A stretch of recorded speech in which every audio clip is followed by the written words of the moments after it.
A millionaire disguised himself as a waiter in his own restaurant and froze when he heard 3 words from a waitress. What he found out next left him stunned. "You look tired."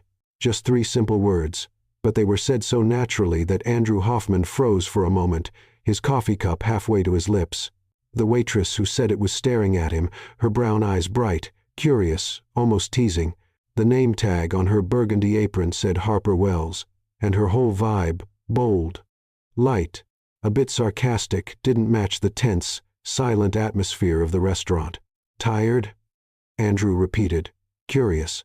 "Yeah," she said, resting her notepad on her hip. "You've got that look. Someone who works too much and sleeps too little. The kind of person who thinks coffee can fix everything." Andrew gave a small smile. "Maybe it can. I doubt it. The coffee here's strong, but it's not a miracle worker." She laughed and walked off toward the counter. He watched her go. There was something magnetic about Harper, an energy that didn't fit with the dull mood inside the Magnolia Bistro. While everyone else moved around quietly, as if afraid to make a mistake, she walked with ease and just a touch of rebellion. Andrew glanced around the dining room. Old wooden tables, charming decor that looked a bit neglected. The place had potential, but something was off. He, the new owner, had come in pretending to be a regular customer, hoping to figure out what wasn't working. And after just a few minutes, the answer started to show. Harper came back with a steaming cup and placed it in front of him. "Careful," she said with a playful smile. "It's strong enough to wake up the owner of this place." Andrew held back a laugh. "I hope so." She walked away, but not for long. A middle-aged man with a large belly and a smug expression appeared from the kitchen. Rick, the manager. His voice cut through the room like a blade. "Harper," he barked. "I told you to clean the back tables 20 minutes ago. Or did you forget how to do your job?" Harper took a deep breath and turned slowly. "I'm cleaning them, Rick. I just stopped to serve a customer. That's what waiters do, remember?" Rick marched closer, face red with anger. "Don't talk back, Wells. You think you're funny.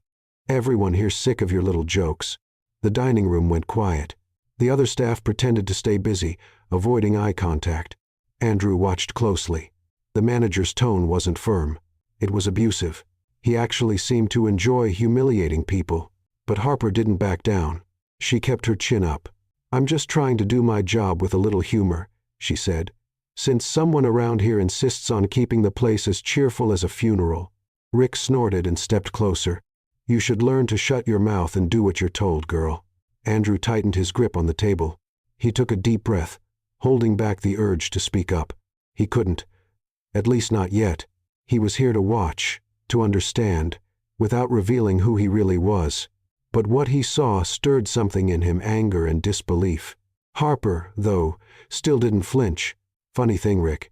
Shut up and obey isn't part of my resume," she said with a half smile. A few nearby customers tried to hide their chuckles. Rick turned red with embarrassment. "One more smart comment, Harper," he snapped, "and you'll be serving coffee on the sidewalk." "Better than serving you," she replied, turning her back. Rick looked over at Andrew as if expecting support. "Sir, I apologize. Some employees don't understand the meaning of respect." "I think the service has been great," Andrew replied calmly. "In fact, I'd say she's the only one in here actually smiling." Rick swallowed hard, unsure what to say. He turned around and stormed back into the kitchen, muttering to himself. Harper let out a breath and looked back at Andrew. "Sorry about that scene. He just loves turning the morning shift into a nightmare." "No need to apologize," Andrew said, meeting her eyes.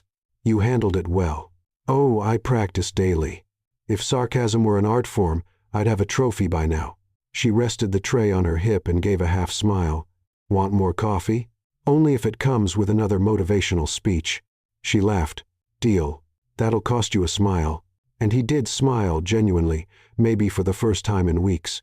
As she walked away, Andrew noticed something else. The energy in the restaurant shifted when Harper was around. Even under pressure, she kept things light. Customers seemed to relax. But there was another feeling in the air too, fear. The rest of the staff moved like they were walking on glass. Rick watched them all from the shadows, just waiting to explode at the smallest mistake. Andrew sipped his coffee slowly, thinking the Magnolia Bistro had a soul hidden, stifled, and her name was Harper Wells. The problem was who was dimming her light. When she came back with the check, he asked, "Have you worked here long?" "Long enough to know this coffee can't be saved, and that Rick was born yelling," she said with a laugh. He placed the payment on the table, along with a generous tip. Harper glanced at the amount and raised her eyebrows. "Is this for real? Consider it a thank you for reminding me there are still people who speak their minds." She smiled, amused. "Saying what you think is the only thing keeping us sane around here. And the job? Oh, that's just a detail." She winked. "I lose one a week, but I get great stories out of it." Andrew laughed out loud. It was impossible not to like her. As he stood up to leave, she walked him to the door. "Come back any time, mysterious stranger. I just might." He looked at the restaurant sign, then at her. "I think I'll be back sooner than you expect." Outside, the morning breeze brought him back to reality. He walked to his car and, before getting in, glanced once more at the restaurant.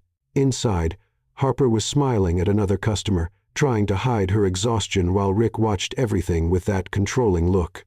Andrew took a deep breath.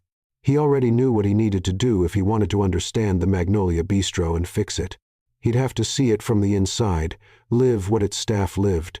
And that's when Andrew Hoffman made the decision that would completely change the course of his life and Harper Wells's. In the coming days, no one would see the billionaire. And without realizing it, in making that choice, he was about to discover something much stronger than any coffee.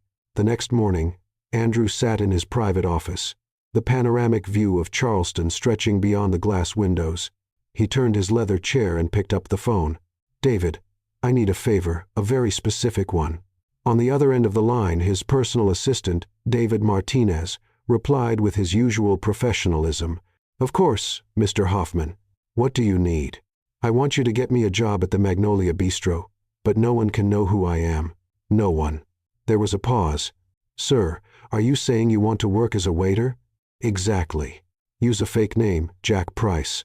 Tell the manager I'm unemployed and looking for a chance. 1 full month, David. I need to understand what's going on from the inside." "I see." David hesitated. "May I ask why?" Andrew looked out the window, thinking of Harper's brown eyes and Rick's controlling ways. "Because numbers and reports don't tell the whole story. I want to see the truth. Consider it done. Tomorrow, Mr. Jack Price will officially be on staff." Andrew hung up and smiled. For the first time in years, he felt a strange mix of nerves and excitement. The next day, Andrew parked 3 blocks from the restaurant, not in his luxury convertible, but in a plain, modest sedan David had arranged. He wore faded jeans, a simple white shirt, and worn-out sneakers. Nothing that would draw attention.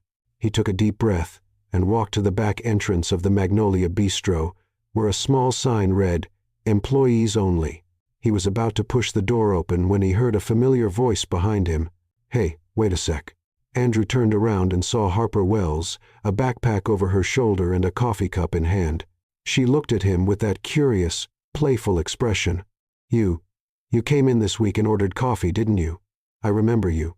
She tilted her head. "And now what are you doing back here near the employee door?" Andrew swallowed hard. He hadn't expected to run into her so soon. "Oh, I got a job here. I'm the new waiter." Harper's eyes widened and she burst out laughing. "You a waiter here?" "Yeah. Is that a problem?" No. She shook her head, still laughing. "It's just that, well, good luck. You're going to need it." She walked past him and pushed the door open, motioning for him to follow. Andrew stepped in behind her, trying to hide how nervous he felt. The employee break room was small and cramped, with rusted metal lockers and the smell of old coffee in the air. 3 other people were inside. 2 young guys talking quietly, and a middle-aged woman adjusting her apron. "Everyone, this is—" Harper paused and looked at him. "Sorry, what was your name again?" "Jack. Jack Price. This is Jack. New waiter," Harper said with a teasing smile. "Try not to laugh too hard when he drops his first tray." The guys gave a slight smile but didn't say anything. The woman just nodded and walked out. Andrew grabbed the apron hanging from his new locker and awkwardly put it on. Harper stood nearby, leaning against the wall, sipping her coffee. "First time waiting tables?" she asked. "Is it that obvious?" You put your apron on backwards. Andrew looked down and realized the mistake. His cheeks flushed. Oh, shoot. Harper laughed so hard she nearly spilled the coffee. This is going to be fun. The first hour was a disaster. Andrew had no idea how to balance a tray. When he tried carrying 3 plates at once, he almost dropped everything on a customer. Harper showed up out of nowhere, grabbed the tray with one hand, and steadied the plates with the other. Easy there, cowboy, she said with a smile. Hold it from the bottom, not the edge, and walk slow. This isn't a sprint. Thanks. Andrew mumbled, embarrassed. You're welcome, but it's going to cost you a dessert at the end of the shift. He smiled despite himself. Throughout the day, Harper gave him all kinds of tips. She showed him how to organize orders, how to talk to the kitchen, how to smile at customers even when they were rude. She made everything seem easy, turning every one of his mistakes into a joke. You're holding the tray like it's about to explode, she said, laughing. Relax. It's not going to bite. Easy for you to say. Of course it is. I'm a pro. You're a work in progress. The other staff watched from a distance, but not many got close. Andrew noticed they all acted carefully, like they were afraid to stand out or mess up. And then Rick showed up. The next morning, Andrew was setting up tables when he heard the manager's loud, irritated voice. Jack, why are you standing there like a statue? Move it. This isn't a museum. Andrew turned. Rick stood with arms crossed, face red, clearly enjoying the sound of his own yelling. Sorry, I was just arranging the... Rick took a step closer. You think customers pay to watch you arrange? They pay to be served. Move it. Andrew clenched his fists but stayed calm. Yes, sir. Rick grunted and walked off, but came back several times that shift to pick apart every little thing. Andrew could feel the other employees watching, a mix of pity and relief that it wasn't them getting yelled at. Harper, however, didn't stay quiet. When Rick yelled at Andrew for the 3rd time that morning, she stepped in beside him, holding a tray. Rick, take it easy. He's new. Everyone makes mistakes at first. Rick turned to her, face full of anger. Oh, right. The defender of the weak. You think you run this place, Harper? No, I just think you could try not turning the whole place into a battlefield. Watch your mouth, girl, or you'll end up like the newbie out on the street. Harper shrugged. Better out on the street than stuck here listening to you yell all day. Rick turned bright red but didn't say anything. He just stormed off. Andrew looked at Harper, surprised. You didn't have to do that. Of course I did, she said with a smile. Someone's got to keep this place at least a little human. He felt something stir in his chest, gratitude, maybe, or admiration. Between the mess-ups and the laughter, the day flew by. Every time Andrew got something wrong, Harper was there, either to help or to laugh. You're the most elegant waiter I've ever seen, she teased after he dropped a spoon and bent down in an overly formal way to pick it up. Elegant? Yeah. Like a butler in distress. Andrew laughed. I'll take that as a compliment. It wasn't meant to be. The next day, Andrew was carrying a tray to the kitchen when he heard shouting. Rick was at the back of the hallway, pointing a finger at one of the cooks, a young woman who was clearly pregnant. You're too slow, he yelled. If you can't keep up, go home and stay there with your belly. Her eyes filled with tears, but she said nothing. Andrew stopped in his tracks, feeling anger rise up. He gripped the tray tightly, taking a deep breath to stay in control. Rick kept going. This isn't a place for the weak. Either do your job right or get lost. Andrew took a step forward, then stopped. He couldn't step in. Not yet. If he revealed who he really was now, he'd lose the chance to see what was really going on. But silently, he made a promise. I'm going to change all of this. I swear. He turned and walked back to the dining room, but the scene stayed burned in his memory. And Harper, watching from a distance, noticed something different in Jack Price's eyes, something she couldn't quite explain, but it made her feel that this man was far more than he seemed. Days at the Magnolia Bistro began to take on a rhythm for Andrew. Each shift was a mix of chaos, learning, and quiet observation. He made mental notes of everything. Which staff worked in fear, which ones pretended to be busy to avoid Rick, which customers complained about cold food. But what caught his attention the most was Harper. She had a unique way of turning tense moments into lighter ones. When Andrew dropped an empty plate for the third time that week, she showed up with a broom and said, "Congratulations, Jack. You just won the award for loudest waiter of the month." "There's an award for that?" he asked, picking up the pieces. "No, but I just made one up for you. Want me to order a plaque?" Andrew laughed, shaking his head. "I think I'll politely decline." "That's too bad. It would have looked great in your locker." She walked away smiling, and Andrew realized that even tired, Harper never lost her good humor. It was like she used comedy as a shield against the weight of the place. During a coffee break, they sat together in the small back patio behind the restaurant. Harper was casually scrolling through her phone while Andrew watched the street. "Can I ask you something?" he said, breaking the silence. "That depends. If it's about how to stop dropping plates, I charge a consulting fee." He smiled. "It's not that. I just wondered, why do you work here? I mean, you seem like you're capable of so much more than putting up with Rick yelling all day." Harper looked up, surprised by the question. She stayed quiet for a moment, as if deciding how much to say. "Talent doesn't pay the bills," she finally said with a half smile. "And a job's a job.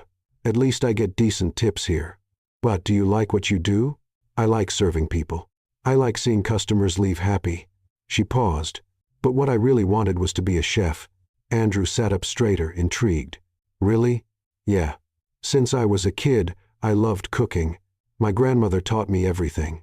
She used to say, 'Good food isn't just about taste. It's about making people feel at home.'" Harper smiled, but there was sadness in her eyes. "I always dreamed of opening my own place. Just a cozy little restaurant. Nothing fancy, just honest. So why didn't you try?" Harper shrugged. "Culinary school is expensive, and when you grow up without much money, dreams tend to take a back seat. You take whatever job you can find and move on." Andrew felt a tightness in his chest. This woman had so much potential, so much passion, and yet she was stuck in a place that didn't value her. "But do you still cook?" he asked. "Sometimes at home. I make my grandma's recipes, try out new ones." She laughed. "Once I tried making a soufflé and it collapsed like a building being demolished. It was hilarious. I bet it still tasted good." "It was awful." Harper laughed. "But I ate it anyway. Wasting food is a sin." Andrew smiled, admiring her spirit. Even with everything she'd been through, Harper hadn't lost her joy. She talked about her dreams with lightness, not bitterness. "You're amazing, you know that?" he said without thinking. Harper blinked, surprised. "Me? Why?" "Because you keep smiling even when things around you are tough. That's rare." She looked away, a little shy. "Oh, I just pretend. Deep down I'm a mess. I don't believe that." "You should. I'm like one of those dishes that looks nice on the outside but is totally burnt on the inside." Andrew laughed. "You have a food analogy for everything, don't you?" "It's my superpower." They went back to work, but Andrew couldn't stop thinking about that conversation. Harper had so much untapped talent, a dream locked away, all because she never got a real chance. He wanted to help, but he knew he couldn't reveal who he really was. Not yet. The next morning the restaurant was packed. A big group of tourists filled 3 tables in the center, and Harper was rushing around trying to take care of everyone. Andrew helped where he could, but he was still slow. Then Rick showed up. He came out of the kitchen looking furious and headed straight for Harper, who was taking an order. "Harper!" he shouted, right in the middle of the dining room. "How many times do I have to tell you to check the orders before sending them in?" Harper turned, confused. "I did check them, Rick. All the orders are correct. They're not." He waved a slip of paper. "They asked for fries, and you wrote mashed potatoes. That's what they asked for." Harper stayed calm. "I repeated the order back to them to be sure." "So, you're calling me a liar?" "No. I'm just saying that you're incompetent." Rick raised his voice even more, and the whole restaurant went quiet. "You always have been. I don't even know why I keep you around." Harper took a deep breath, her face turning red. Andrew, standing on the other side of the room, felt anger rising. He set down his tray and took a step forward, but then he remembered he couldn't. "Not yet." Rick kept going, relentless. "If you can't even take an order properly, maybe you should find another job, one where being funny is enough." Harper gripped the order pad so tightly her fingers turned white. But she didn't say a word. She just turned and walked into the kitchen. Andrew stood frozen, shaking with anger. He watched Rick walk back to his office with a smug look on his face. Then quietly, Andrew pulled a small notebook from his pocket and wrote, "Rick Thompson, toxic manager, public humiliation, immediate termination." He'd been doing this for days now, taking notes, names, behavior, patterns, who was creating problems, who deserved to stay, and who needed to go. But Harper deserved much more than just to stay. At the end of the shift, Andrew looked for Harper, but she had already left. He grabbed his things and headed to the locker room to get his coat. That's when he heard a frustrated sigh. Harper was standing in front of her locker, holding a sheet of paper. Her face had gone pale. "You okay?" Andrew asked, stepping closer. She looked up, and he saw the tears gathering in her eyes. "It's a warning," she said, showing him the paper. "Rick put it in my locker. Says I've been underperforming, and if I make one more mistake, I'm fired." Andrew took the paper and read it. It was cold, formal, and completely unfair. "This is ridiculous. You're the best employee here. Doesn't matter." Harper shook her head and stuffed the paper back into her locker. "Rick wants me out. He always has. I don't know if it's worth fighting anymore. Don't give up." Andrew gently took her arm. "Please." Harper looked at him, confused. "Why do you care so much?" He hesitated. He wanted to tell her the truth, that he was the owner, that he could fire Rick on the spot, that he could give her the credit she truly deserved. But he couldn't. "Not yet. Because you don't deserve to be treated this way," he said simply. She gave a small, sad smile. "Thanks, Jack. But sometimes, I just wish things were different." She picked up her bag and left, leaving Andrew alone in the locker room. He looked at her locker, at the fake warning letter, and felt his resolve solidify. Rick had crossed a line, and Andrew Hoffman was about to draw a new one. That night, Andrew couldn't stop thinking about Harper, about that unfair letter, the way she walked out looking so defeated, the helpless feeling of not being able to tell her who he really was. The next morning, he arrived determined to do something, anything. Harper was already there, tying on her apron with stiff, automatic movements. Her usual smile was gone, replaced by a tired expression. "Good morning," Andrew said, walking up to her.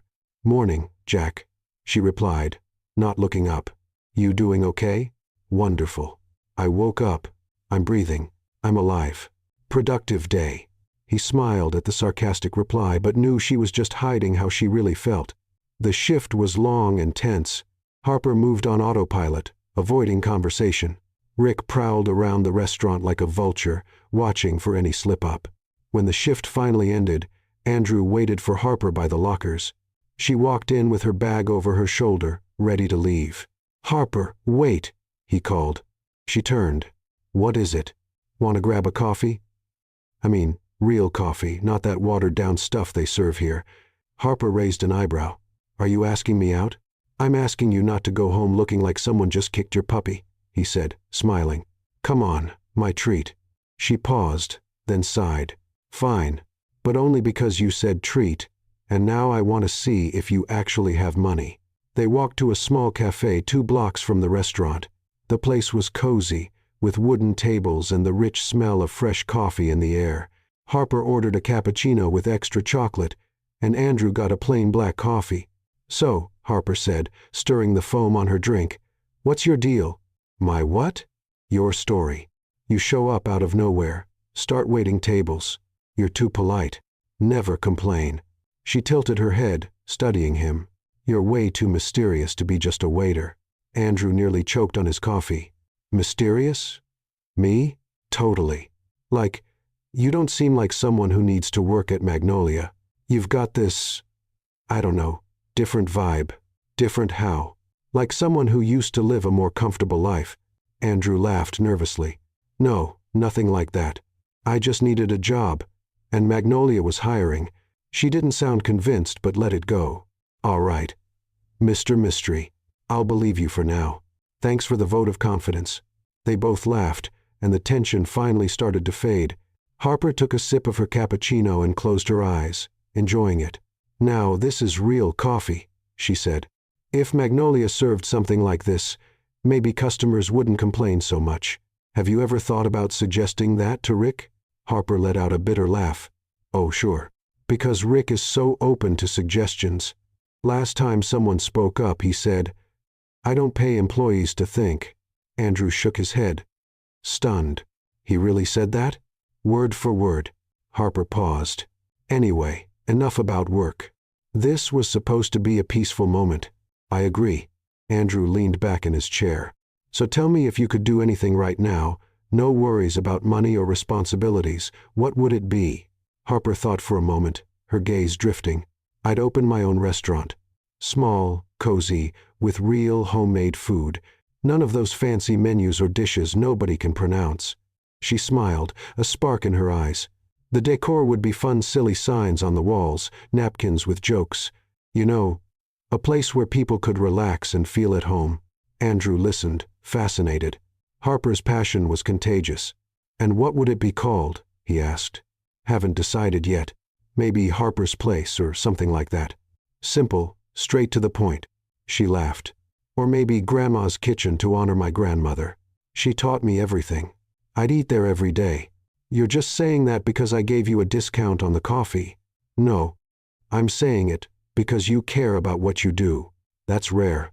Harper looked away, a little shy at the compliment. I don't know. It's just a silly dream. It's not silly, Andrew said firmly. And you should go after it. With what money, Jack? She sighed. Dreams are expensive. I can barely pay rent. He wanted to say he could help her, that he could fund the entire restaurant if she wanted, but he couldn't. Not yet. Then start small, he suggested. A food truck, maybe. Or start a recipe blog. Something to keep the dream alive. Harper smiled. You're really motivational, you know that? Like one of those follow your dreams posters they sell at gift shops. I'll take that as a compliment. It wasn't meant to be. They laughed together, and Andrew felt something warm in his chest. Being around Harper was easy, natural. She had a way of making everything lighter. Seriously though, Jack, she said, her tone softening. Thanks for bringing me here. For listening. I was thinking about quitting today. And now I think I'll stick around a bit longer. She shrugged. After all, someone's got to teach you not to drop dishes. True. I'd be lost without you. Harper rolled her eyes, but she was smiling. They stayed at the cafe for another hour, talking about everything and nothing. Andrew learned that Harper loved old movies, that she had a cat named Biscuit, and that her favorite dessert was key lime pie. When they finally stood up to leave, Harper seemed lighter, more like the person he'd met on that very first day. Thanks again, she said as they walked down the street. I needed this. Any time. Just say the word. She stopped at a bus stop and turned to him. You're strange, Jack Price. But the good kind of strange. I'll take that as a compliment. This time it is. Andrew smiled and waved as her bus approached. Harper stepped on, but just before the doors closed, she called out, Hey, Jack. What? Don't give up on me too, okay? He felt a tightness in his chest. Never. The bus drove off, and Andrew stood there watching until it disappeared around the corner. The next day, Harper arrived at the restaurant with a different energy. She seemed more determined, less weighed down. Andrew noticed it right away. Good morning, he said. You seem different. I slept well, she answered, smiling. And I made some big decisions. What kind of decisions? Before she could answer, her phone rang. Harper glanced at the screen, and the smile vanished. Excuse me, she said, stepping away. Andrew watched her answer the call. Her face shifted, quickly, worry, fear, sadness. When she hung up, Harper was pale. Everything okay? Andrew asked, approaching her. It's my mom, she said, voice trembling. She had a health issue. She needs urgent treatment. Is she all right? She is, but... Harper rubbed her face. The treatment is expensive. Really expensive, and I don't have enough money. Andrew took a step closer. Let me help. No, Jack. She shook her head. You've already done enough. This is something I have to handle. But I'll figure it out. Harper took a deep breath, the determination back in her eyes. I always do. She put her phone away and went back to work, but Andrew could see it, the tension in every move she made. At the end of the shift, Harper disappeared quickly. Andrew only found out later through another employee that she had signed up for a cooking contest with a cash prize, and more importantly, that she didn't want anyone to know. The next day, Andrew arrived early at the Magnolia Bistro. The restaurant was still closed, but he had an extra key David had managed to get to help keep his cover.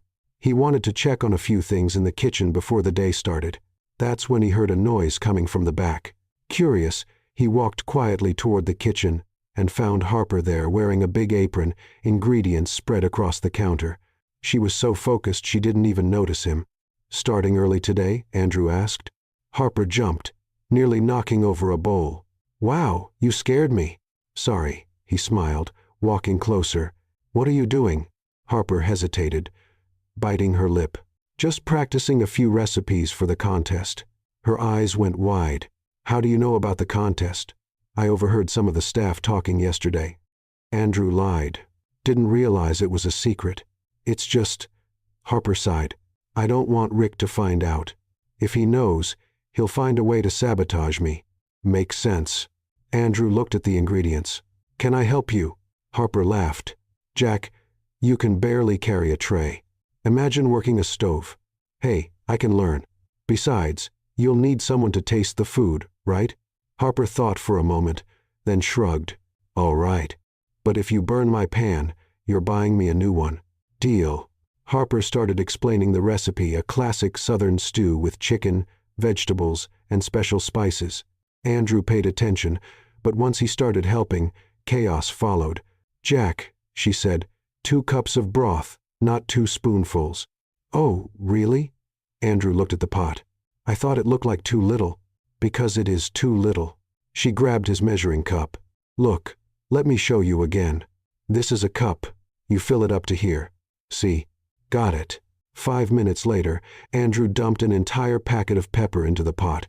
"Jack!" Harper shouted, trying to save the stew. "This isn't a spicy food competition." "Sorry," the package slipped. Harper laughed so hard she had to hold on to the counter. "You're a danger in the kitchen. I told you I wasn't good at this." "Not good is putting it mildly." She wiped away a tear from laughing. "You're a total disaster." But even with all the mistakes, Andrew didn't give up. He kept helping, following Harper's instructions, and little by little started to get the hang of it, or at least tried. When the first dish was finally ready after 3 attempts, Harper tasted it carefully. "Well?" Andrew asked, anxious. "It's not bad," she said, surprised. "Actually, it's pretty good. Considering you almost destroyed my kitchen, that's a miracle. See, I told you I could help. You helped create chaos. That doesn't count." They laughed together, and Andrew realized how easy it was to be around her. Even in the simplest moments, Harper had a way of making everything feel special. In the days that followed, the routine repeated. Harper arrived early to practice, and Andrew showed up to help, which usually meant causing a mess and making her laugh. One morning, he dropped an entire pot of sauce on the floor. "Jack!" Harper yelled, still laughing. "How do you manage to be so clumsy?" "It's a natural talent," he said, grabbing a rag to clean up. "A talent I've never seen before," she said, kneeling down to help. "Honestly, you're like a hurricane in human form." "Thank you." That wasn't a compliment, but her smile said otherwise. Another day. Andrew mixed up sugar with salt and nearly ruined a dessert. "Taste this," Harper said, handing him a spoon. He tried it and made a face.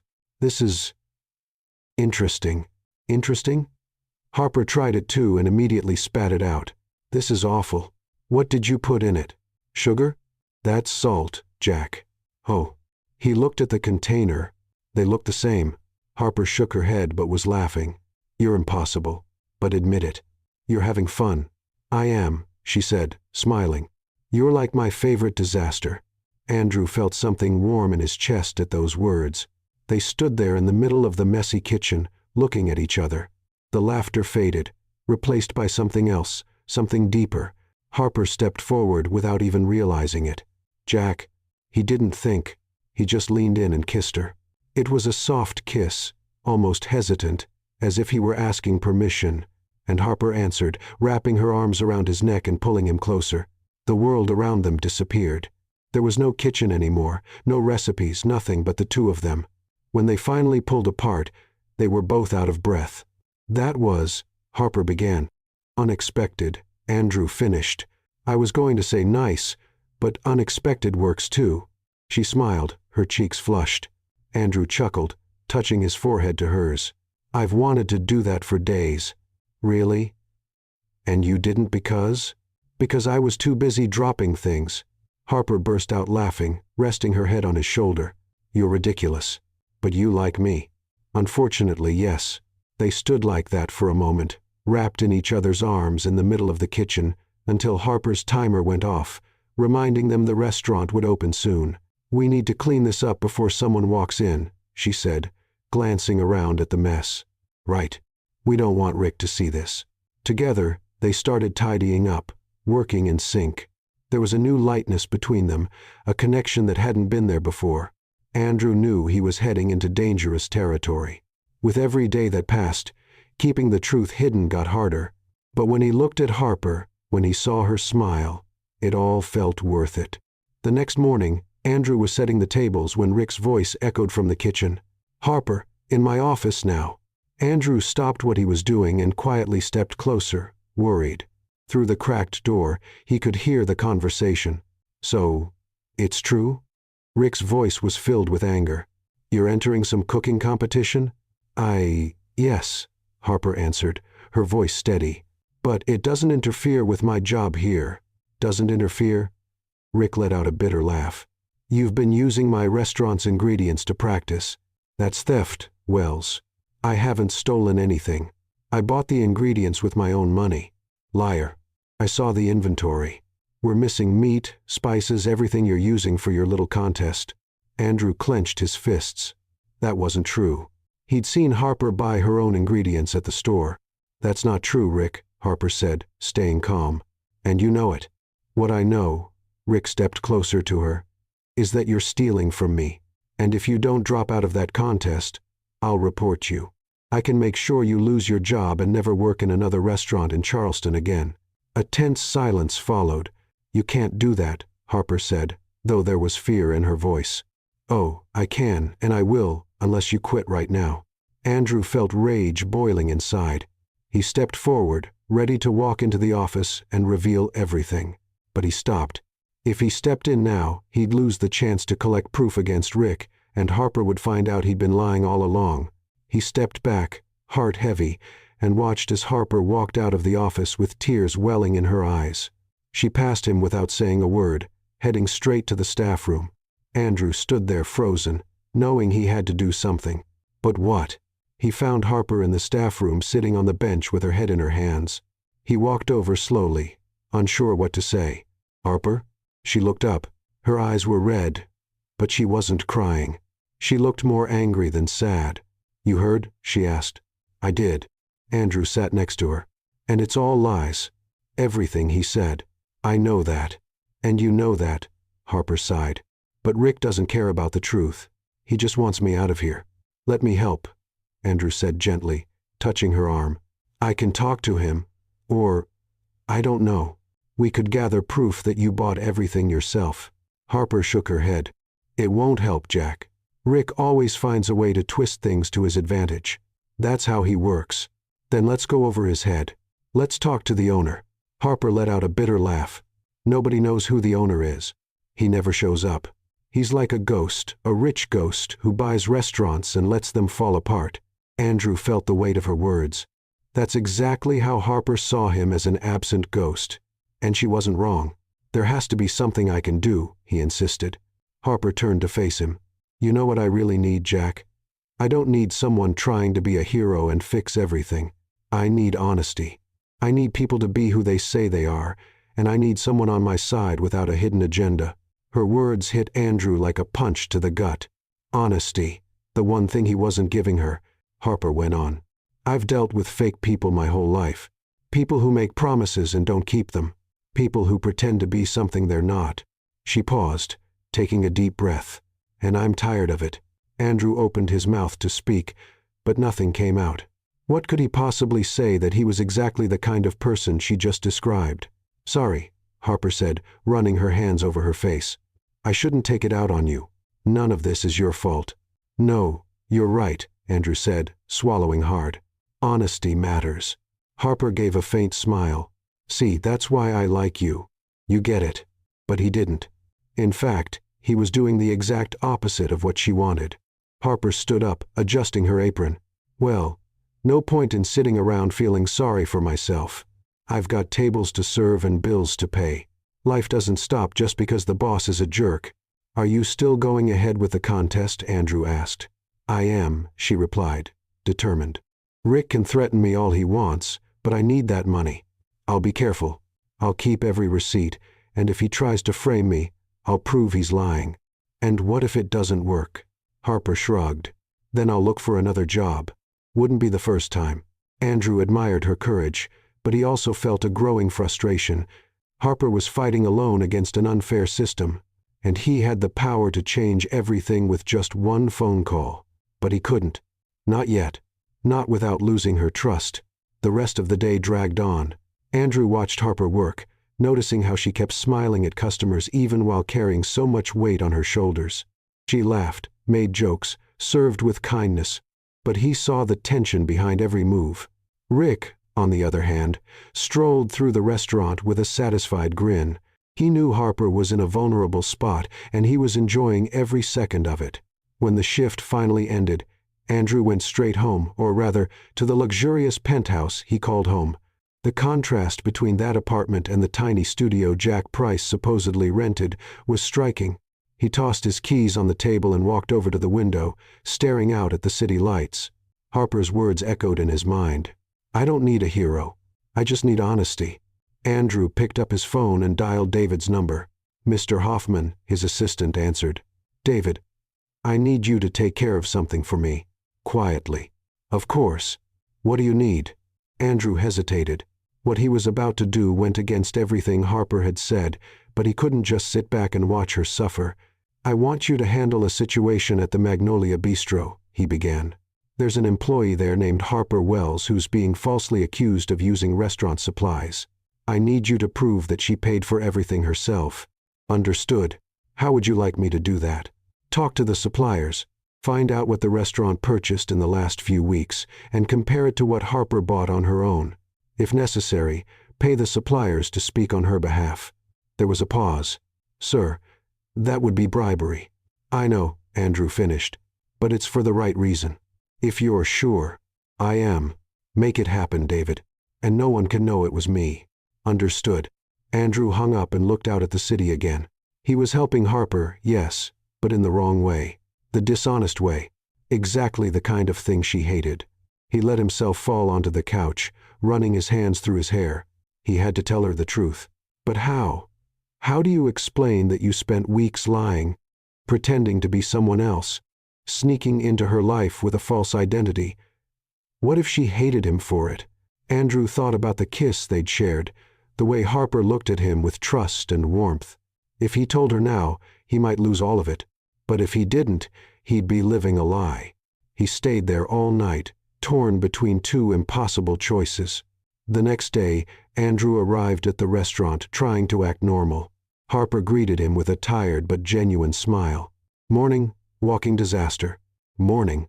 He smiled back. "Did you sleep well?" "Not really. I stayed up thinking about how to prove Rick is lying." She lowered her voice. "But I think I have a plan." "What kind of plan?"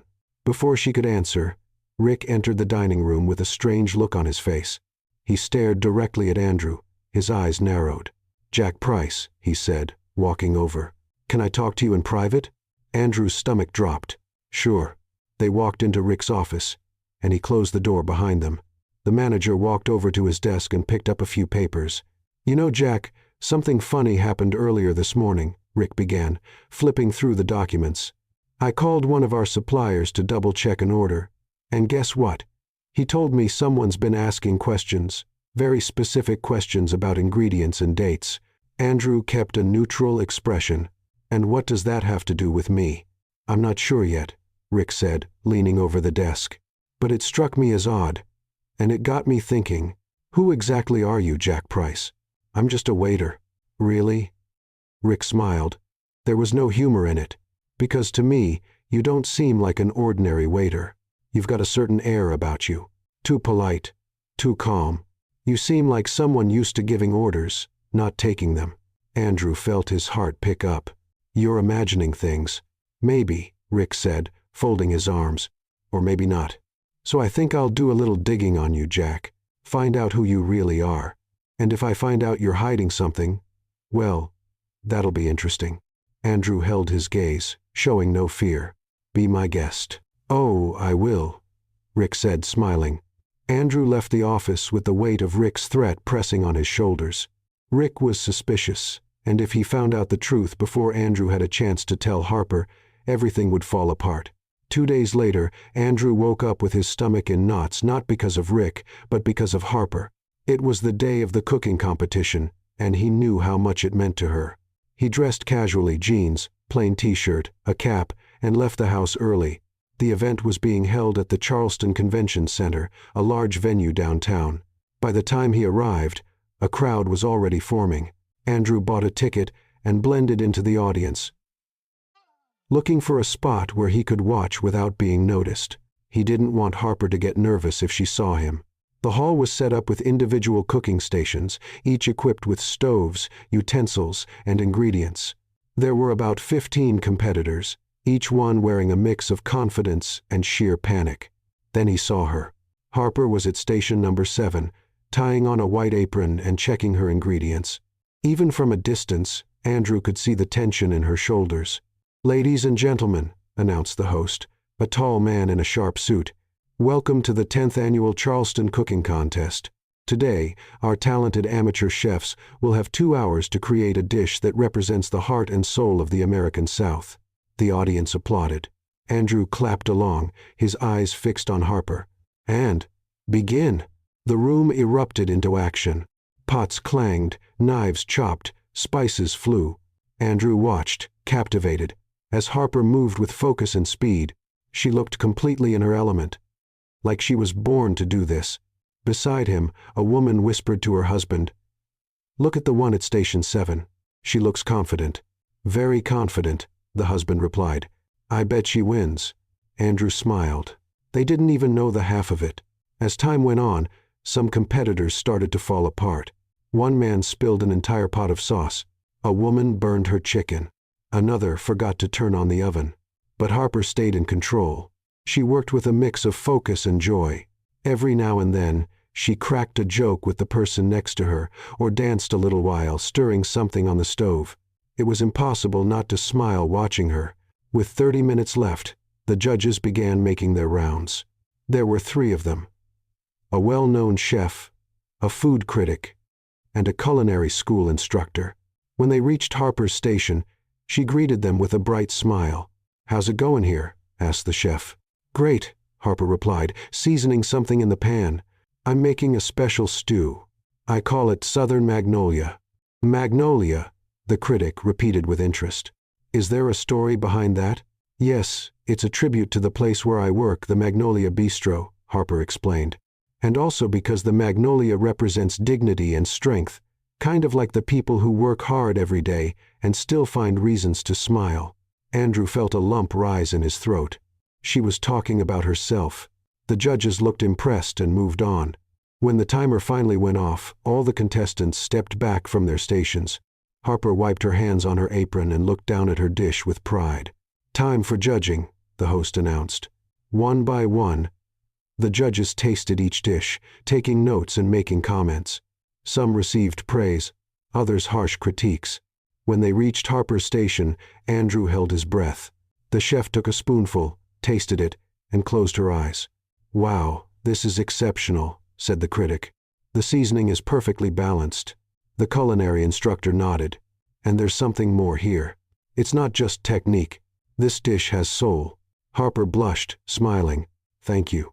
My grandma used to say, 'Food without love is just fuel.'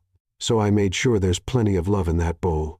The judges laughed, clearly charmed not just by the food but by her personality too. When they finished tasting all the dishes, the judges gathered to deliberate. The tension in the room was thick. Andrew tapped his fingers nervously on his knee. Finally, the host returned to the stage holding a golden envelope. "Ladies and gentlemen, here are the results." The crowd went silent. In 3rd place, he opened the envelope. James Mitchell with his classic fried chicken. Applause. James walked up to the stage to receive his trophy and a check. In second place. The host paused dramatically. Harper Wells with her Southern Magnolia. Andrew jumped from his seat, clapping and cheering. A few people turned to look at him, curious, but he didn't care. Harper walked up to the stage, her eyes shining. She accepted the trophy, a silver spoon engraved with her name and the check. When the host asked her to say a few words, Harper stepped up to the microphone. "Well, I wasn't expecting to win anything, so this is already amazing," she began, making the audience laugh. "I want to thank my grandma who taught me that cooking is about making people happy. And I also want to thank someone special who helped me not give up when I wanted to." She looked out at the audience, searching. "Jack, if you're out there, thank you." Andrew felt his eyes sting. "And lastly," Harper went on, "I want to say this. It doesn't matter where you are in life right now. If you have a dream, go after it, even if it's just little by little, because every step counts." The audience burst into applause. Harper stepped off the stage, holding her trophy like it was the most precious thing in the world. Andrew moved through the crowd, trying to get to her. When he finally found her, Harper was packing up her things. "Harper." She turned and saw him. Her face lit up. "Jack, you came?" "Of course I did." He pulled her into a tight hug. "You were incredible. More than incredible." Harper laughed, hugging him back. "I can't believe I won. Second place." "Me? You should have taken first." "Oh. Stop." The winning dish was really good. She stepped back, showing him the check. "But look at this. It's enough for my mom's treatment." Andrew smiled, truly happy for her. "I knew you could do it." Harper looked at him, her expression softening. "You believed in me when I didn't even believe in myself. Because I see you, Harper. And you're extraordinary." Something shifted in the air between them. Harper stepped closer, placing a hand gently on his face. "You're kind of amazing too, Jack Price." And then she kissed him. This time, it wasn't out of surprise or impulse. It was intentional, full of meaning. Andrew wrapped his arms around her, forgetting completely where they were. When they pulled apart, both were smiling like teenagers. "So," Andrew began, suddenly nervous, "I wanted to ask you something." "Go ahead." "Do you want to, would you like to?" He took a deep breath. "Harper Wells, will you be my girlfriend?" Harper blinked, surprised. Then she burst out laughing. "You're asking me out in the middle of a cooking contest?" "Yeah." Andrew laughed too. "Terrible timing?" "Perfect timing." She kissed him again, quick and sweet. "And yes." 1,000 times yes. Andrew spun her in the air, making her laugh. When he set her down, both of them were glowing. "Come on, let's celebrate," Harper said, picking up her trophy. "I need ice cream or pizza or both." "Both sounds perfect." They started walking toward the exit, fingers intertwined, when a voice called out behind them, "Excuse me. Excuse me." Andrew turned and saw a man in a suit rushing over, a camera hanging from his neck. A journalist. Andrew's heart sank. "Sorry to bother you," the man said, out of breath. "But I know you. You're Andrew Hoffman, the billionaire owner of Hoffman Foods." The world seemed to stop. Andrew felt Harper stiffen beside him. Slowly, she let go of his hand. Andrew began, but he didn't know what to say. "Wait, it is you." The reporter looked thrilled. "What a surprise seeing you here. Are you scouting new talent for your restaurants? Can I ask a few questions?" Andrew barely heard him. His eyes were on Harper. She was looking at him with an expression he'd never seen before. It wasn't anger. It was worse. It was betrayal. "Harper." He reached out to her, but she stepped back, hugging the trophy to her chest. "I have to go." "Harper." "Wait. Let me explain." "No." Her voice was calm but trembling. "Not now." She turned her back and walked quickly toward the exit. "Harper." Andrew took a step forward, but the reporter blocked his way. "Mr. Hoffman, just a quick photo." Andrew ignored him completely and ran after Harper. But when he got to the door, she was already gone, lost in the crowd. He stood there frozen on the sidewalk, heart shattered. She had found out. And by the way she looked at him, Andrew knew he had lost the only thing that really mattered. The next morning, Andrew arrived at the Magnolia Bistro with a knot in his stomach. He had tried calling Harper all night, but she hadn't picked up. He sent messages. None answered. Now all he could do was hope she'd show up for work. When he walked into the staff room, Harper was already there, but she wasn't getting ready for her shift. She was emptying out her locker. "Harper," Andrew said, his voice lower than he meant it to be. She froze for a second but didn't turn around. She kept putting her things into a cardboard box. "Please, just hear me out." He stepped forward. "I can explain." Harper finally turned, and the look on her face made Andrew stop in his tracks. There were no tears, just a cold, controlled anger. "Explain," she repeated, her voice sharp. "Explain what exactly? That you lied to me the whole time? That you pretended to be someone else? That you made me look like a fool? It wasn't like that, wasn't it?" Harper let out a bitter laugh. "Then tell me, Andrew Hoffman, what was it?" Hearing his real name from her lips, laced with so much venom, hurt more than he expected. "I wasn't trying to deceive you," Andrew began. "I needed to understand what was happening at the restaurant. The numbers didn't add up. People were quitting, and I couldn't figure out what was wrong from a distance. So you decided to play poor?" Harper crossed her arms. "Decided to go undercover like it was some kind of spy movie? It wasn't about playing. It was about seeing the truth." "The truth?" Harper stepped closer. "You want the truth, Andrew? You're a billionaire who was so afraid to get his hands dirty that you chose to lie to everyone here, including me. Harper, please. You knew how much honesty means to me." Her voice finally trembled. "I told you things. I trusted you. And the whole time you were lying." "I didn't lie about how I feel," Andrew said quickly. "Everything I felt for you was real. How can I believe that?" Harper looked at him, sadness behind her anger. "How can I trust anything you say now?" Andrew opened his mouth, but no words came. Because she was right. He had broken her trust in the worst way. Harper closed the box and picked it up. "I quit." "What?" "No. I can't work here anymore," she said, heading to the door. "Not when the owner is someone who used me as a social experiment." "I didn't use you, Harper." "Wait." But she didn't stop. She walked right past him and out of the staff room, leaving Andrew alone with the crushing weight of guilt on his chest. The news of Harper's resignation spread through the restaurant like wildfire. Andrew could hear the whispers, see the confused looks being exchanged. Rick, of course, didn't waste the opportunity. "You know what?" he said loud enough for everyone to hear during the afternoon shift. "I always knew Harper was trouble. Now we find out she was stealing ingredients for contests. That's why she quit before we could fire her." Andrew, standing on the other side of the dining area, dropped the tray in his hands and walked straight toward Rick. "That's not true, and you know it." Rick smirked. "Oh, really? And how would you know that, Jack? Or should I say, Mr. Hoffman?" The room fell completely silent. Andrew felt all eyes turned to him. Rick continued, clearly enjoying himself. "That's right, everyone. Our clumsy little waiter friend here is actually the owner of this place. He's been sneaking around in disguise, spying on us." One of the waitresses whispered, "Is that true?" Andrew took a deep breath. "It's true. I'm Andrew Hoffman, and yes, I came here in disguise." The murmurs grew louder. Some of the staff looked offended, others just puzzled. "But I wasn't playing games," Andrew said firmly.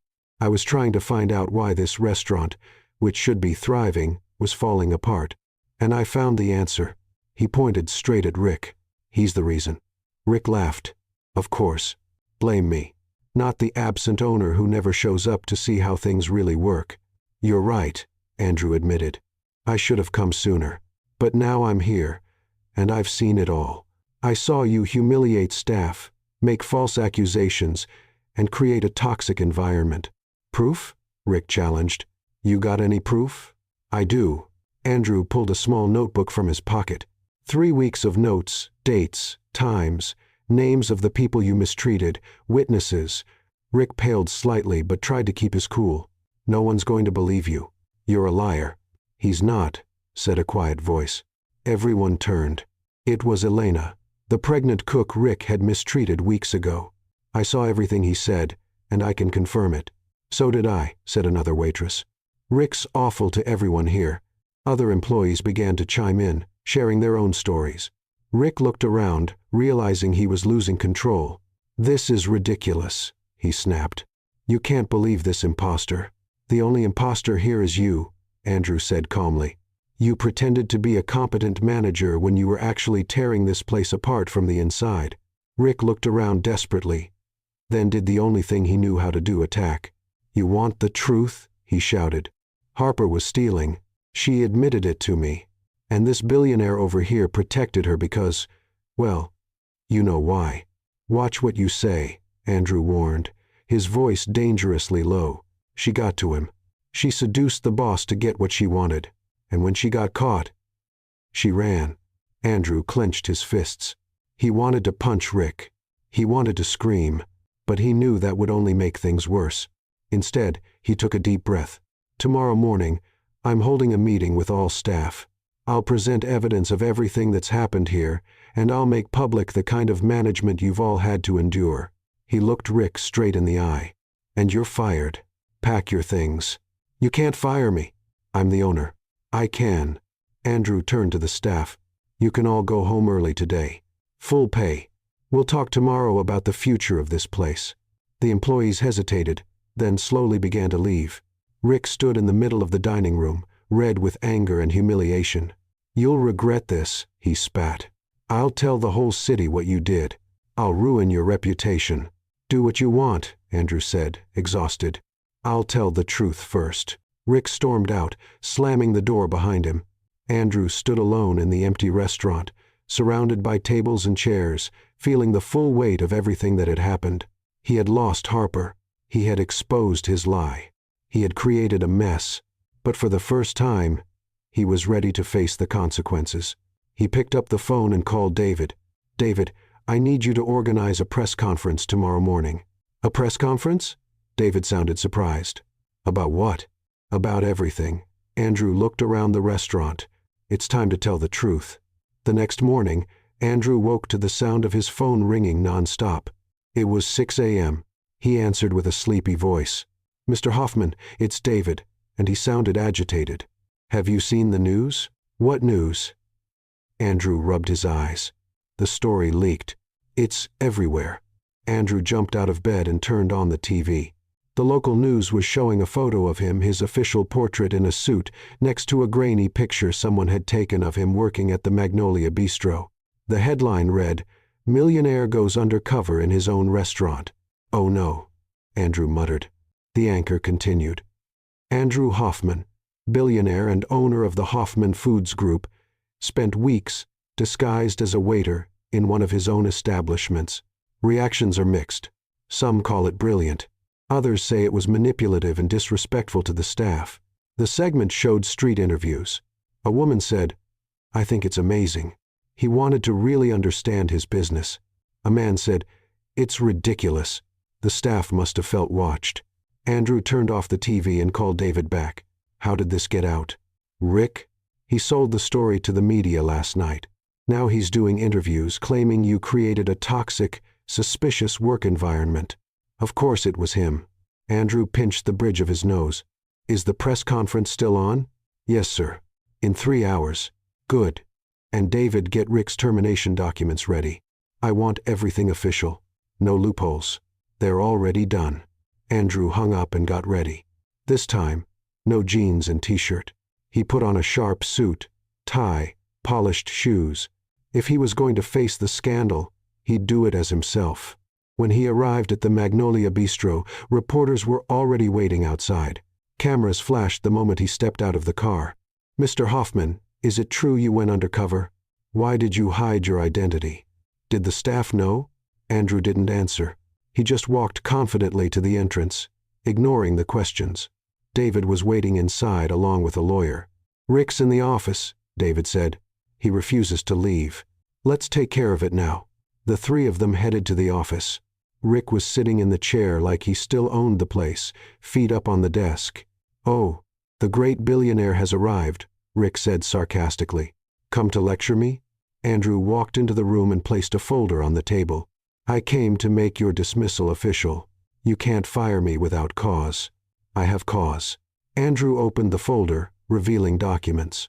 3 weeks' worth of detailed records of your misconduct, employee humiliation, false accusations, creating a hostile work environment, all documented with dates and witnesses. Rick turned pale. You You were spying on me. I was observing, and you showed exactly what I suspected. Andrew pushed the papers forward. Sign here. You're fired. And no, this isn't a joke. Rick looked at the documents, then at the lawyer, then back at Andrew. You won't get away with this. I'll sue. Go ahead, said the lawyer calmly. We have enough evidence to counter-sue for harassment and creating a toxic workplace. Rick realized he was cornered. With hands shaking in anger, he picked up the pen and signed the papers. Have security escort him out, Andrew told David. 2 security guards walked in and escorted Rick to the door. He kept complaining loudly, but no one paid attention.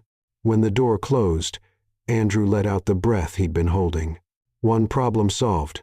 You still have the press conference, David reminded him. I know. Let's go. The press conference was held in the main dining room of the restaurant. At least 20 journalists were present, along with TV cameras and photographers. Andrew stepped up onto a small makeshift platform and adjusted the microphone. Good morning. Thank you for coming. I'll make a statement and then take questions. He took a deep breath. My name is Andrew Hoffman, and yes, I spent the last few weeks working undercover as a waiter in my own restaurant. It wasn't an easy decision, but it was necessary. The cameras clicked rapidly. This restaurant was struggling. The numbers didn't add up. Employees were leaving, and I couldn't figure out why just by looking at reports. So I decided to see for myself, and what I found was toxic management, an abusive manager, and amazing employees being held back. He paused. Yes, I lied about who I was, and I understand that some employees feel betrayed, but I never intended to spy or punish anyone. I wanted to understand, and now that I do, I plan to fix it. A reporter raised a hand. What about the accusations that one of your employees was stealing? Completely false, Andrew answered firmly. Those accusations were made up by former manager Rick Thompson as retaliation. The employee in question, Harper Wells, is talented, honest, and was treated unfairly. I'm working to fully clear her name. Is she coming back to work here? Andrew hesitated. That's up to her. But the door is open. More questions followed about the company, the other restaurants, and the future of Magnolia. Andrew answered them all honestly. When the press conference finally ended, he was exhausted, but he knew he had done the right thing. The next day, Andrew stood in front of Harper's apartment building. He had the address because David had gotten it from the employee records. Something Andrew knew was a little invasive, but he was desperate. He took a deep breath and rang the buzzer for apartment 3B. There was a long pause. Then Harper's voice came through the intercom. Who is it? It's me, Andrew. Another pause. What do you want? Just 5 minutes, please. If after that you still want me to leave, I will. Another silence. Then the door buzzed open. Andrew walked up the stairs to the 3rd floor. Harper was waiting at the door, arms crossed. She wore jeans and a simple t-shirt, her hair pulled back into a messy ponytail. 5 minutes, she said, not moving from the doorway. Can I come in? No. Andrew sighed. Fair enough. All right. I came to say I'm sorry truly for the way things happened. You already said that. I know, but I want you to understand why I did it. Andrew chose his words carefully. When I bought Magnolia, all I saw were numbers on a spreadsheet. Profit, loss, efficiency. But numbers don't tell stories. They don't show people being mistreated or talent being wasted. Harper kept looking at him, her expression unreadable. So I decided to see for myself, and I found you. Andrew stepped a little closer. You showed me that behind every number is a real person with dreams, with struggles, with value, and I should have told you the truth. I should have trusted you. But you didn't, Harper said, her voice calm but firm. I didn't trust you. And that was my mistake, Andrew admitted. But everything I felt for you was real, Harper. Every conversation, every laugh, every moment I wasn't pretending. Harper looked away. How can I be sure of that? You can't, Andrew said honestly. You can only decide if you're willing to give me a chance to prove it. There was a long silence. Then Harper sighed. Andrew, I believe you felt something real. I felt it too. But it doesn't change the fact that you lied. And lies break trust. I know. And without trust, there's no way forward. She finally looked at him, eyes filled with tears. "I need time." Andrew felt his chest tighten but nodded. "Take all the time you need. And it's not just about us," Harper added. "It's about me. I need to figure out who I am outside that restaurant, outside of all of this." "I understand." Andrew reached into his coat and pulled out an envelope. "But before you go, I want to give you this." Harper took the envelope cautiously. She opened it and found a formal letter inside. "It's a job offer," Andrew explained. "Executive chef at Magnolia Bistro. Competitive salary, full benefits, and complete creative control over the menu." Harper read the letter, eyes wide. "Andrew, you don't have to accept it now. You don't ever have to accept it. But I want you to know the offer is real because you deserve it. Not because of me, but because you're incredibly talented." Harper folded the letter slowly. "I don't know what to say." "You don't have to say anything," Andrew said, stepping back. "Just think about it, okay?" She nodded, holding the letter close to her chest. "And Harper," Andrew said before turning, "I'm sorry for everything." "I know," she said softly. Andrew walked down the steps, each one heavier than the last. When he reached his car, he looked up and saw Harper still standing in the doorway, watching him. He raised a hand. She didn't wave back. She just quietly closed the door. 2 days later, Andrew heard from David that Harper had left town.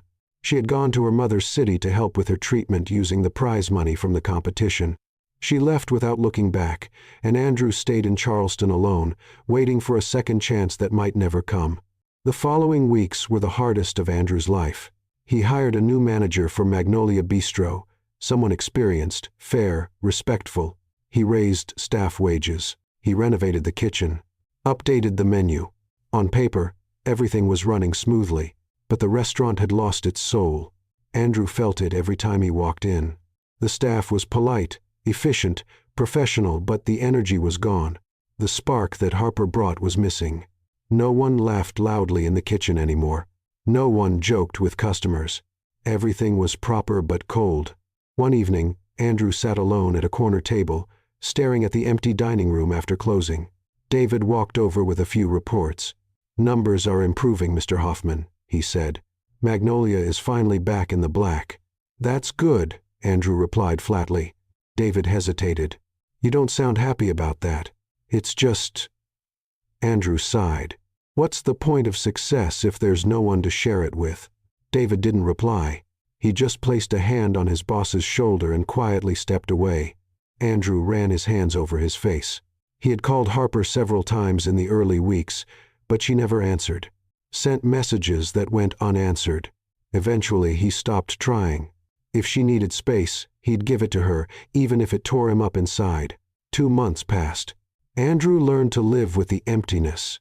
He threw himself into work, expanding the business, opening new restaurants.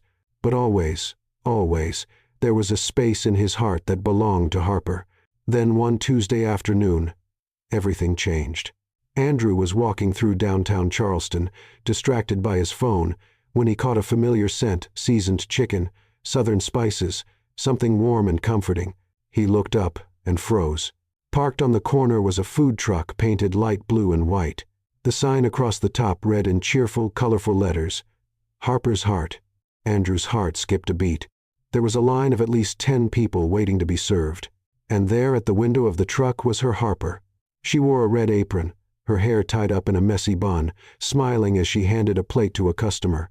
Even from a distance, Andrew could tell she looked happy. Truly happy. He stepped closer, staying behind a group of people to watch. The menu was written on a chalkboard nearby. Disaster of the day. Restart soup because everyone deserves a second chance. Hope pie sweet enough to make you believe again. Andrew smiled. It was so Harper. Next, Harper called, and a woman stepped up. "I'll have the disaster of the day," the customer said, laughing. "That name is hilarious." "It's based on personal experience," Harper replied with a playful smile. "Once, I tried to make fried chicken and almost burned down a kitchen, but I learned from my mistakes. So now it's perfect. Or close." The customer laughed. "You're funny. First time I've seen someone sell food with self-deprecating humor. It's my marketing strategy, brutal honesty with a dash of humor." Harper packed up the order. Here you go. If you don't like it, feel free to complain. I love constructive criticism, or destructive. Doesn't matter. The woman took her food, still laughing, and walked away. Andrew watched as Harper served 3 more customers, each interaction full of jokes and warmth. She turned a simple food sale into something memorable. Finally, the line got shorter. Andrew took a deep breath and walked up. When he reached the window, Harper had her back turned, organizing something. "Go ahead with your order," she called without looking. "One disaster of the day, please," Andrew said. Harper froze. Slowly, she turned around. Their eyes met. For a long moment, neither said a word. "Hi," Andrew finally said. "Hi," Harper replied softly. "So, you're back." "I'm back." She crossed her arms, but there was no anger in her expression, just caution. "Been back for 2 weeks. Why didn't you tell me?" Harper shrugged. "Figured you were busy being a billionaire." Andrew gave a sad smile. "Never too busy for you." She looked away. "Andrew, I'm sorry." He raised his hands. "I'm not here to pressure you. Just, it's good to see you." Harper studied him for a moment, then sighed. "So, do you want the disaster of the day or not?" "I do." She prepared the meal in silence, packed it, and handed it to him. $10. Andrew paid and took the food. "Can I eat here?" Harper pointed to a small plastic table next to the food truck. "Go ahead." He sat down and opened the box. The chicken was perfectly golden, crispy on the outside, juicy inside. There was mashed potatoes, sautéed collard greens, and a sauce that smelled amazing. Andrew took the first bite and closed his eyes. It was incredible. "Well?" Harper appeared at the window, pretending not to care. "This is outstanding." She smiled, trying to hide her pride. "Thanks. Seriously, it's better than anything we served at Magnolia. Don't exaggerate." "I'm not exaggerating," Andrew said, looking up at her. "You're amazing. And this food truck is amazing. You're doing exactly what you always dreamed of." Harper leaned on the window. "Yeah, it's not a full restaurant yet, but it's a start. It's more than a start. It's a dream coming true." They were quiet for a moment, just looking at each other. "How's your mom?" Andrew asked. "Better. Much better." Harper smiled genuinely. "The treatment worked. She's recovering well." "I'm glad to hear that." "Thanks." She paused. "And you? How's Magnolia?" "Running. Making money." Andrew shrugged. "But it's not the same without you." Harper looked away. "Andrew, I know. I know you need time." He finished the meal and stood up. "I just wanted you to know I admire you for having the courage to start over and chase your dream on your own." Harper looked at him, surprised. "You didn't need me. You didn't need my help or my money." Andrew smiled. "You did this yourself. And that's incredible." Before Harper could respond, a middle-aged man walked over. He wore glasses and carried a notebook. "Excuse me," he said. "Are you Harper Wells?" Harper blinked. "Yes." "Who's asking?" "Thomas Green, food critic for Charleston Food Magazine." He extended a hand. "I just tried your food, and I have to say it's exceptional. Mind if I ask you a few questions for an article?"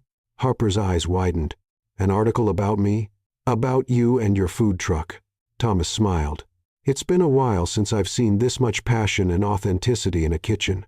And those dish names? Brilliant." Harper glanced at Andrew, who was smiling proudly. Then she turned back to Thomas. "Sure. Ask anything you'd like." Andrew took a step back to give them space. "I'll let you talk."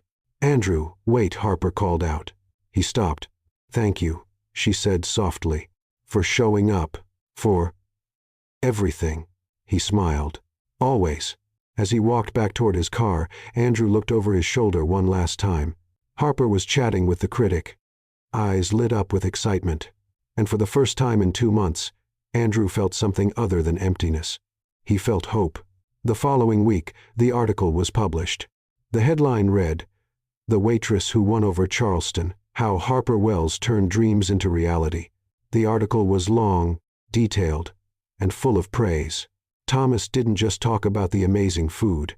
He described Harper's captivating personality, her unique sense of humor, and her story of perseverance. The food truck became famous overnight. And Andrew, reading the article in his office, smiled. Harper was shining.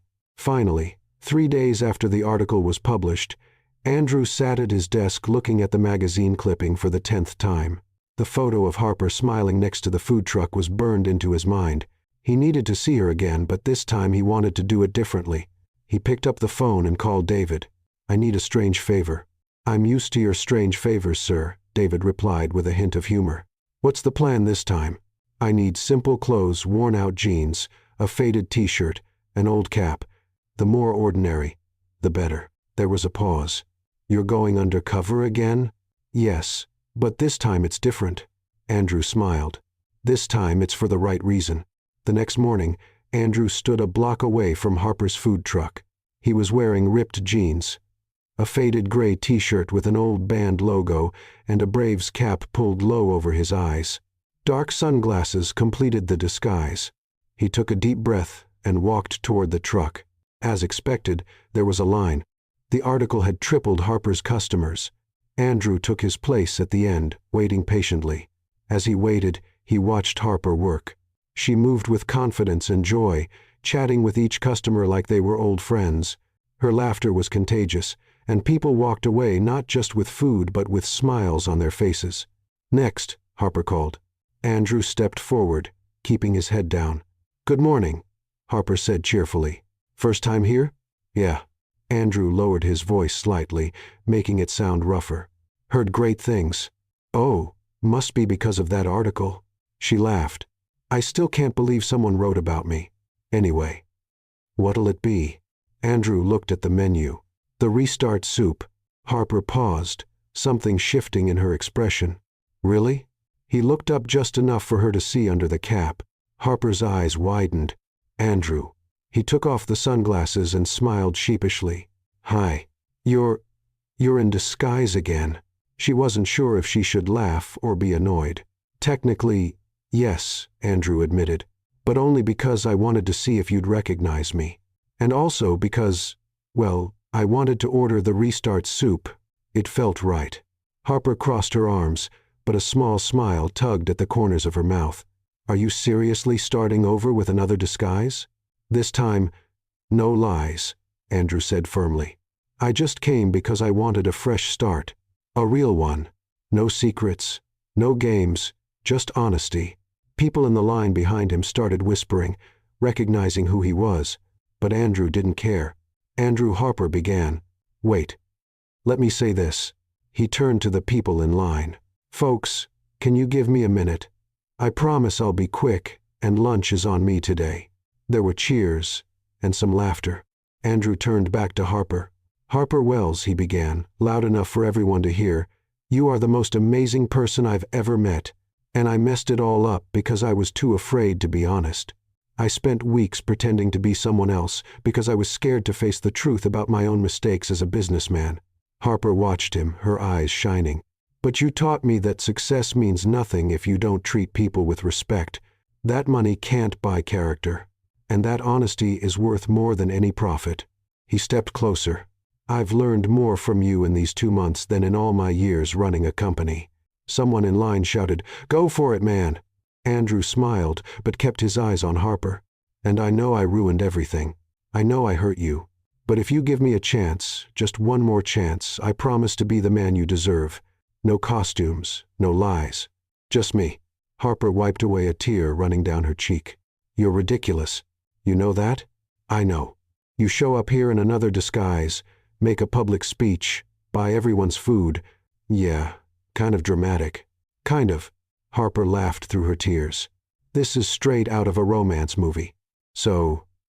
Andrew paused. "Is that a yes?" Harper looked at him for a long moment. Then she sighed. "Andrew Hoffman, you are the most complicated, confusing, and frustratingly sweet man I've ever met. Is that a compliment?" "I'm still deciding."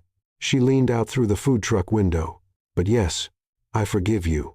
Andrew's heart jumped. "Really?" "Really. But with one condition." "Anything." Harper pointed at him. "If you want to be in my life, you show up wearing an apron, not a suit. I want the Andrew who drops pans and messes up measurements, not the billionaire stuck in offices." Andrew smiled, his expression softening. "Deal. Can I have an apron now?" Harper laughed. "Wait, what? You said I need to come with an apron." He walked around the food truck and stepped in through the side door. "So put me to work." "Andrew, I've got a huge line." "Perfect. I'll help." He grabbed an apron hanging nearby and slipped it on. "What do I do first?" Harper shook her head but was smiling. "You're impossible. But you love me." "I'm still deciding about that too." Andrew stepped closer, close enough to feel her warmth. "Let me help you decide." And then he kissed her. It was a soft kiss full of promises and fresh starts. Harper kissed him back, arms wrapped around his neck, completely forgetting about the line of waiting customers. Outside, the crowd erupted in cheers and applause. When they finally pulled apart, they were both grinning like teenagers. "All right, I've decided," Harper said. "I definitely love you. Thank God." Andrew rested his forehead on hers. "Because I love you too madly." "Really? Since when?" "Since you told me I looked tired and needed better coffee." He laughed. "I think I fell for you right then and there." Harper laughed and gave him another quick kiss. "You're ridiculous. You're a ridiculous guy. My ridiculous guy." She agreed. A customer shouted from the window. "Hey, not that we're not enjoying this adorable moment, but can we order some food?" Harper and Andrew pulled apart, laughing. All right, Harper called back. "Sorry, show's over." "Actually," Andrew picked up a spoon and held it like a microphone. "I'd like to announce that all meals today are on the house, courtesy of Andrew Hoffman. Consider it a celebration." The crowd cheered again. Harper playfully smacked his arm. "You can't just offer free food without asking me first." "I can. I'm a silent investor now." "You're what?" Andrew smiled. "We'll talk about that later. For now, teach me how not to burn the soup." Harper rolled her eyes, still smiling. "You're going to be a disaster in my kitchen." "Probably." He pulled her in for one more quick kiss. "But it'll be fun." And as they worked side by side serving customers, laughing at mistakes, and sharing loving glances, they both knew this time it was real. No disguises, no lies, just love, and lots of delicious food. 6 months later, Andrew stood in front of the Magnolia Bistro, watching the final touches for the big reopening. The restaurant had been completely transformed. The once dull and serious walls were now painted warm shades of cream and soft green. Plants filled the space, bringing it to life. But the most eye-catching part, the funny signs hung all over the walls. One read, "Warning, temperamental chef, but the food's worth it." Another, "Didn't like it. Blame the sous chef." "Loved it? Thank the chef." And his personal favorite, hanging right above the kitchen entrance, "We cook with love and a little chaos." "You're grinning like a fool," said a voice behind him. Andrew turned to see Harper, wearing a spotless white apron, her hair in an elegant but messy bun. She looked beautiful. "I'm admiring the work of the new executive chef and co-owner," he said, pulling her into a hug. "Co-owner," Harper repeated, still getting used to the title.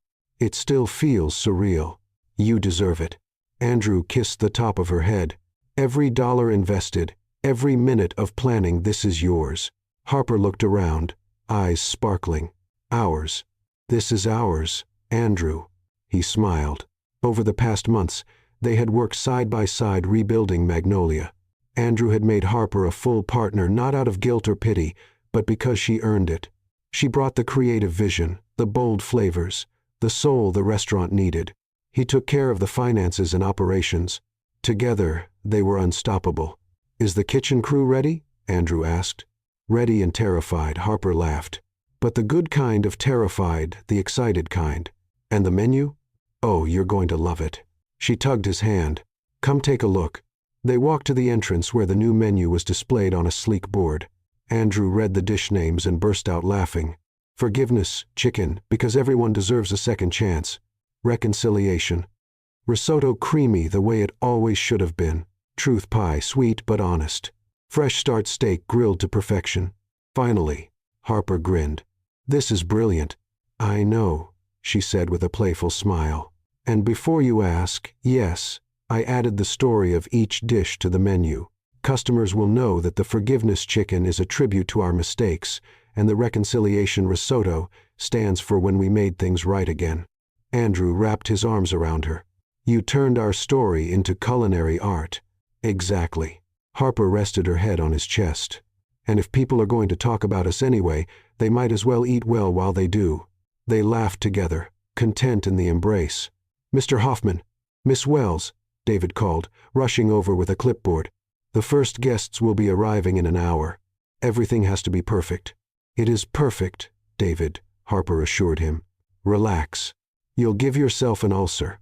"A small ulcer is acceptable if the night's a success," he replied seriously. Andrew and Harper exchanged amused looks. An hour later, the Magnolia Bistro was full. There were journalists, food critics, local business owners, and loyal customers who had followed the restaurant's journey. Even a few former employees from Rick's time were invited, now happily working elsewhere. Linda, the former waitress, came over and gave Harper a big hug. "Look at you, executive chef." "Look at us," Harper corrected her. "You're managing that amazing Italian place." "Thanks to you for recommending me," Linda smiled. "You've changed a lot around here, Harper." "We changed it." Harper looked toward Andrew, who was speaking with a group of investors. The night was a complete success. Every dish came out perfectly. Customers laughed at the clever signs. The atmosphere was warm, welcoming, just as Harper had always dreamed. Thomas Green, the critic who had written the piece about the food truck, tasted the reconciliation risotto and closed his eyes in delight. "Harper, this is heavenly." "Thank you, Thomas." She smiled. "This time I didn't burn anything. This time." He laughed. "I need to hear that story." "Oh, ask Andrew. He has a whole book of my kitchen disasters." Andrew stepped beside her, "And I'd keep every single one." As the evening went on, Andrew grew more and more nervous. He kept checking the pocket of his blazer, making sure the small item was still there. Harper noticed. "You okay? You seem jittery." "I'm great," he lied. "Just excited." "Excited? You're sweating." "It's the heat from the kitchen." "Andrew, we're in the dining room with air conditioning." He laughed nervously. "Right." Harper narrowed her eyes at him but got distracted when a customer asked for a photo. As dinner wound down and dessert was being served, Andrew gave a subtle signal to David, who quietly approached the small band playing background music and whispered something. The music stopped. Andrew picked up a microphone. "Good evening, everyone," he said, his voice echoing through the room. "Thank you for being here tonight to celebrate the reopening of the Magnolia Bistro." Polite applause. Harper looked at him, puzzled. They hadn't planned any speeches.